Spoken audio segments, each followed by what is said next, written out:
Assalamualaikum warahmatullahi wabarakatuh. Perkenalkan, nama saya Riki Negara, Prodi Perbankan Syariah 4. Di sini saya akan menjelaskan mata kuliah Etika Bisnis Islam, tepatnya materi mengenai sikap pelaku bisnis terhadap lingkungan. Untuk materi pertama, saya sendiri, dan materi yang kedua nanti yaitu Haidir Hakman. Langsung saja untuk materi pertama yaitu sikap pelaku bisnis. Norma dan kode etik adalah sebagian dari sikap yang harus pada pelaku bisnis. Sebagai pelaku bisnis, harus meyakini prinsip yang baik adalah bisnis yang beretika, yakni bisnis dengan kinerja unggul dan berkesinambungan yang dijalankan dengan mentaati kaidah-kaidah etika sejalan dengan hukum dan peraturan yang berlaku. Sikap pelaku bisnis adalah perilaku yang dilakukan oleh seorang produsen sebagai pelaku bisnis dalam menjalankan suatu usaha atau bisnis yang berupa perusahaan. Selanjutnya yaitu sikap pelaku bisnis terhadap lingkungan ekosistem. Sebagai ciptaan Allah yang terbaik, serta diberikan akal dan naluri beragama, manusia diberikan kemampuan untuk mengolah alam sebagai sumber kehidupan.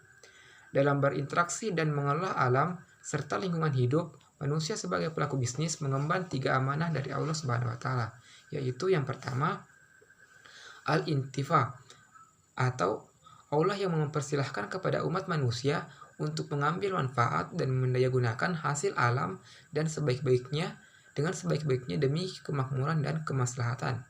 Artinya, manusia diberi kebebasan baik mengelola atau hanya sebatas mengambil manfaat terhadap lingkungan yang selagi tidak merusak terhadap lingkungan tersebut.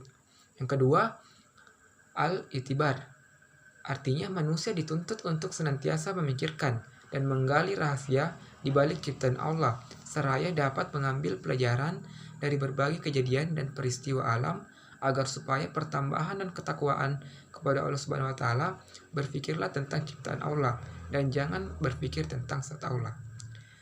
Yang ketiga yaitu al-islah. Artinya manusia diwajibkan untuk terus menjaga dan memelihara kelestarian lingkungan itu untuk kelangsungan hidup, baik untuk dirinya ataupun makhluk lain. Karena masa depan lingkungan itu tergantung bagaimana manusia itu mengolahnya. Itulah pemaparan materi dari saya. Selanjutnya saya persilahkan kepada rekan saya untuk memaparkan materinya. Lanjutkan materi kami yang ketiga, yaitu tentang sikap pelaku bisnis terhadap pencemaran lingkungan sekitar. Pencemaran lingkungan merupakan salah satu jenis yang dapat menyusutkan sumber daya karena disebabkan oleh pencemaran air, udara, atau tanah yang merusak sifat-sifat menguntungkan dari sumber daya tersebut.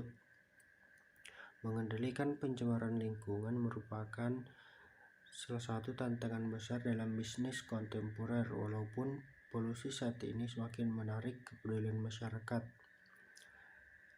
Seperti pencemaran udara, air, dan tanah tetap menjadi masalah terbesar yang perlu dicari penyelesaiannya, baik oleh pemerintah maupun dunia usaha. Berikut permasalahan pencemaran lingkungan. Yang pertama yaitu polusi udara. Polusi ini timbul apabila beberapa unsur bergabung bersama dan menurunkan kualitas udara.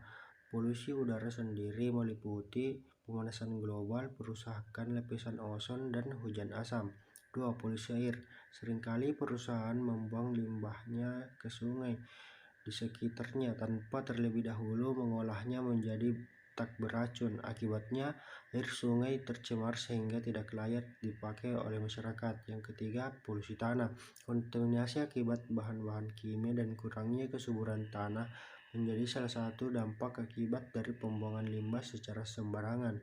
Cara mengatasi polusi tanah ini sama dengan mengatasi polusi air, yaitu tidak membuang limbah pabrik secara sembarangan yang dapat merusak kesuburan tanah. Sebaiknya limbah pabrik dibuang pada tempat yang khusus dan tidak mengganggu kelestarian lingkungan. Baiklah, itulah pembahasan saya mengenai pencemaran lingkungan. Lebih dan kurangnya mohon dimaafkan. Wassalamualaikum warahmatullahi wabarakatuh.